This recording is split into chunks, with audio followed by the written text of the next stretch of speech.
Hola, soy Edgar y esto es En mi biblioteca, donde exploramos mundos literarios fascinantes.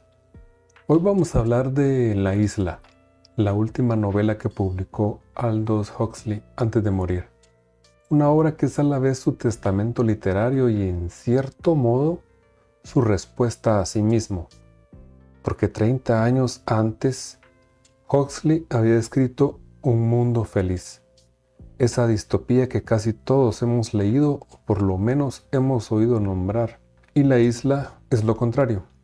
En lugar de imaginar el peor futuro posible, Huxley se atrevió a imaginar el mejor.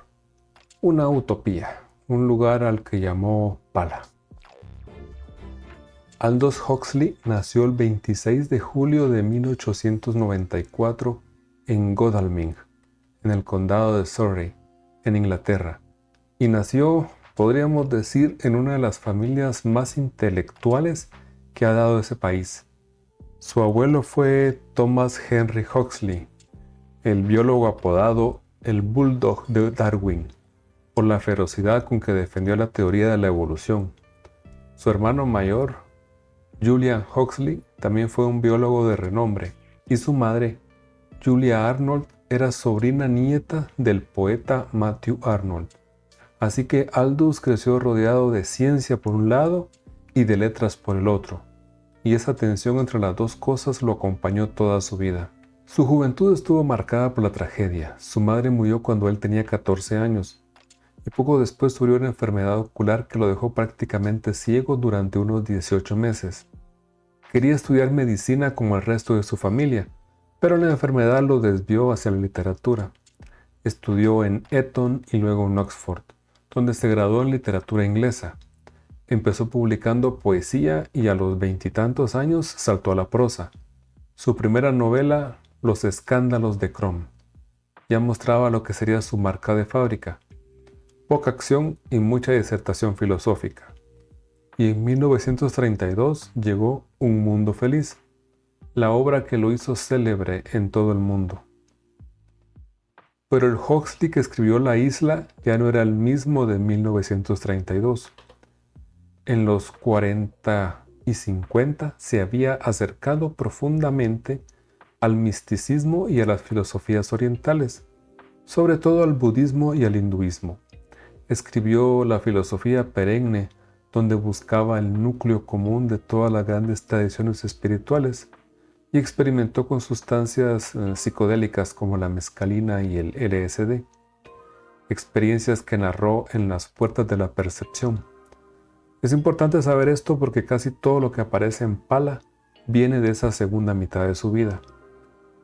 Un dato que me parece conmovedor: en mayo de 1961, la casa de Huxley en Hollywood se incendió y perdió casi todas sus pertenencias, incluyendo manuscritos y cartas de toda una vida. Una de las pocas cosas que logró salvar fue justamente el manuscrito de La Isla, en el que llevaba 5 años trabajando. Y tristemente, Huxley murió el 22 de noviembre de 1963, el mismo día en que asesinaron al presidente Kennedy. Por eso su muerte pasó casi desapercibida en los periódicos. El libro usado en esta ocasión es Obras Maestras, de Aldous Huxley, de Editores Mexicanos Unidos S.A., primera edición 2015. Contiene prólogo de Rolo 10, Un mundo feliz, Nueva visita a un mundo feliz, Mono y esencia, La isla y Las puertas de la percepción. Es de 607 páginas. Es uno de esos tomos grandes y baratos que he conseguido. La novela se publicó originalmente en inglés en 1962 con el título Island. Fue la última novela de Huxley y, según él mismo, la más importante a título personal. La traducción que se usa con más frecuencia en español es la de Floreal Macía, pero en esta edición que tengo se usó la traducción de Henry Saucedo. La historia es sencilla en su trama. Will Farnaby, un periodista cínico y desencantado, naufraga en la costa de Pala, una isla prohibida para los extranjeros, en algún lugar del Océano Índico. Pero Will no llegó por accidente del todo. Trabaja para un magnate del petróleo que obviamente quiere explotar los recursos de la isla. Lo que no esperaba era enamorarse de la forma de vida que encuentra ahí. La novela es sobre todo una larga serie de conversaciones a través de las cuales el lector va descubriendo junto con Will cómo funciona esta sociedad. Por eso muchos la describen como un ensayo novelado y no como una novela tradicional. Y tienen razón, es aburrida a menos que realmente estés poniendo atención a lo que está hablando. Y por eso es que este es otro libro que creo no haber entendido del todo. Verás, mi sospecha es que una utopía es imposible. Y creo que este libro casi lo demuestra sin querer. Una distopía sí es posible, y ya existen ejemplos en este mundo. Para ser justos, en un mundo feliz existe un orden mundial completo. Y en la isla, pues es eso, es solo una isla. Es un pequeño enclave en un mundo que se dirige hacia una distopía. O que se dirige hacia nuestra realidad, que ridículamente poco a poco se va pareciendo a una ficción. Creo que este libro es más bien una exploración de lo que el autor hubiera querido que el mundo llegara a ser. No es un libro normal. Hasta la Wikipedia y varios críticos coinciden en que parece más un manifiesto, un ensayo disfrazado de novela, y no una narrativa bien hilada. Y eso se nota al leerlo. Hay páginas enteras de diálogo en las que un personaje le explica a Will, y de paso a nosotros, cómo se educa a los niños, cómo se entiende la muerte, cómo se usa la medicina moksha. La trama avanza poco. Algunos lectores lo encuentran fascinante y otros lo encuentran francamente aburrido. Yo entiendo las dos posturas. Lo que no termina de convencerme es cómo está construida esa sociedad. Pala usa muchas de las mismas técnicas que una sociedad distópica. Es decir, el condicionamiento, la educación dirigida desde la infancia, el uso de sustancias, etc., pero las usa para mejorar la vida de sus habitantes en lugar de aplastarlos. En un mundo feliz, todo el aparato existe para someter a la gente. En la isla existe para liberarla. Y ahí está mi incomodidad. Los medios se parecen demasiado, aunque los fines sean opuestos. Sí estoy de acuerdo con los resultados, y quizá eso es lo importante. Los palaneses son personas altamente espirituales y compasivas. Viven en armonía con la naturaleza. Han acabado con el hambre y la pobreza. Pero la pregunta me queda dando vueltas. Creo que este libro es otra aproximación a la República de Platón, o al menos eso me parece. Un intento de diseñar desde la razón y desde la filosofía cómo debería organizarse una sociedad justa. Quiero que me guste, porque me gustó mucho Utopía para Realistas de Rutger Bregman. Quisiera que este mundo se convirtiera en un lugar más espiritual, más compasivo. Pero en los medios creo que está el detalle. ¿Qué tan lejos estamos dispuestos a llegar con tal de construir un mundo utópico? ¿Dónde está la línea entre educar a un ser humano y condicionarlo? Esa es la pregunta que Huxley deja flotando. Y sospecho que ni él mismo tenía una respuesta del todo cómoda. Esta primera cita viene de una conversación en la que Susila, una de las habitantes de Pala, le explica a Will cómo funcionan los clubes de adopción mutua, una de las instituciones más curiosas de la isla.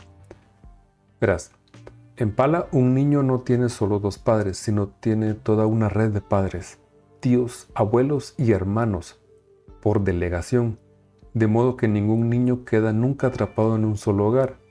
Y cuando Will, con su mentalidad occidental, sospecha que detrás de eso hay alguna forma de control, le responden de la siguiente manera: no se trata de hacer nada contra nadie. Lo único que se respalda es la inteligencia y los buenos sentimientos. Y a lo único que nos oponemos es a la desdicha y a sus causas inevitables. Si un niño se siente desdichado en su primer hogar, hacemos todo lo posible para solucionarle el problema en 15 o 20 segundos hogares.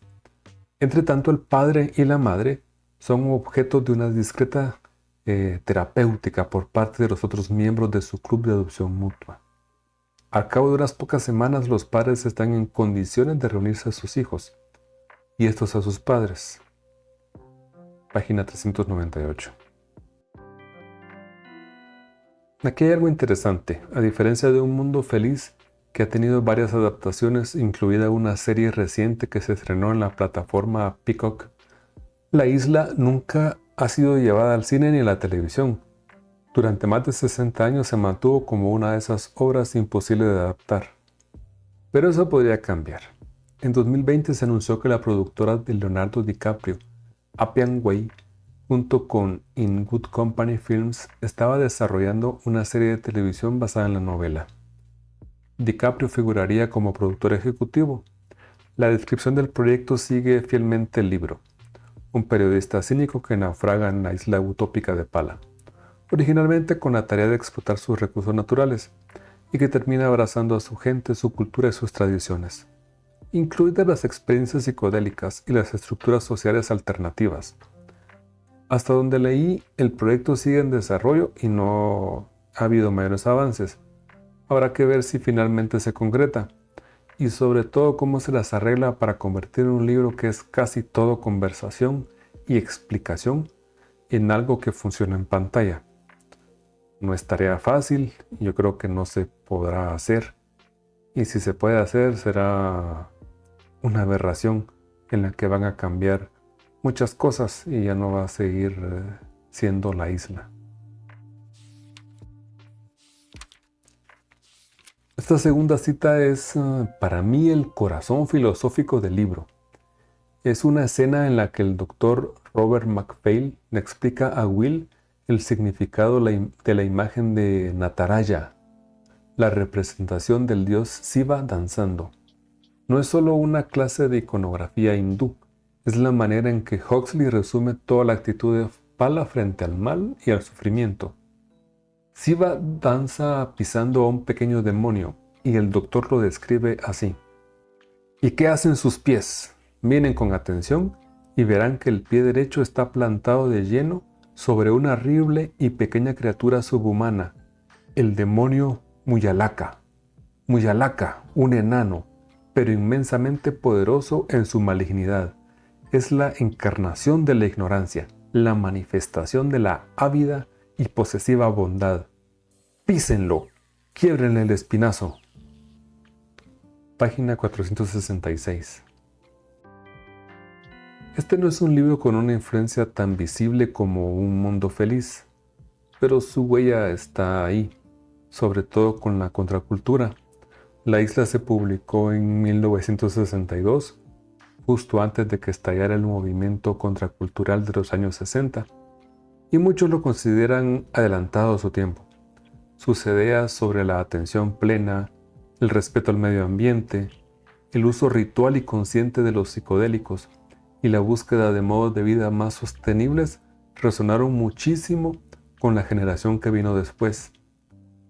De hecho, una tesis académica que encontré llamada La Isla, la novela utópica de Aldous Huxley de 1962.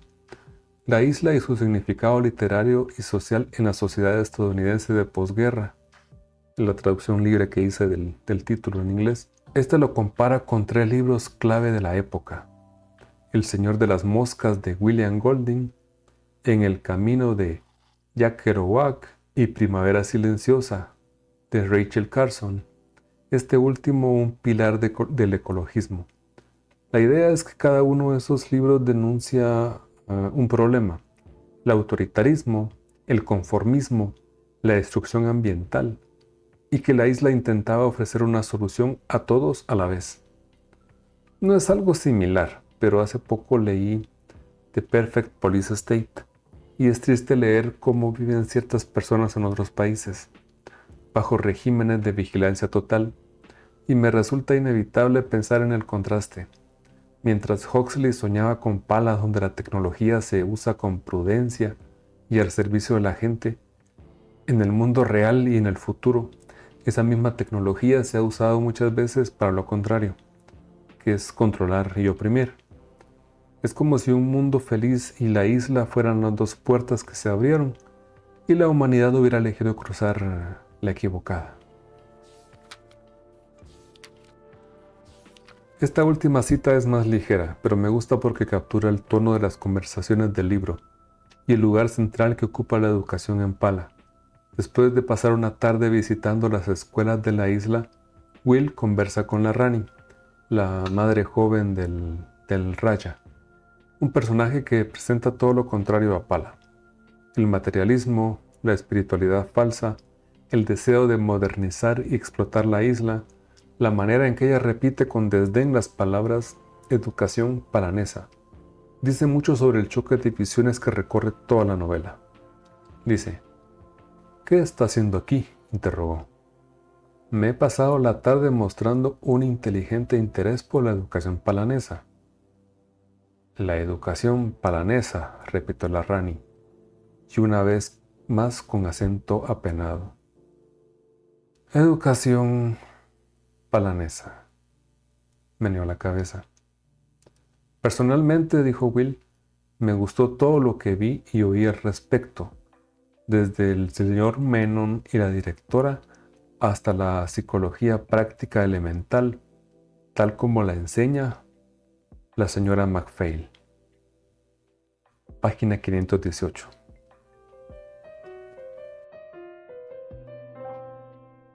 La música es gracias a Joel Studler en joelstudlermusic.com.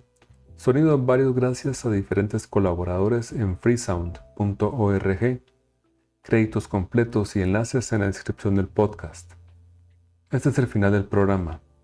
Me gustaría escuchar tus opiniones sobre este programa o sobre algún otro tema sobre este podcast. Envíame un correo electrónico a enmibiblioteca@pm.me en modo texto o audio. Escucha los programas anteriores directamente en Spotify, buscando En mi biblioteca. Esos datos también aparecen en la descripción de este programa. Gracias por la atención. Nos leemos otro día.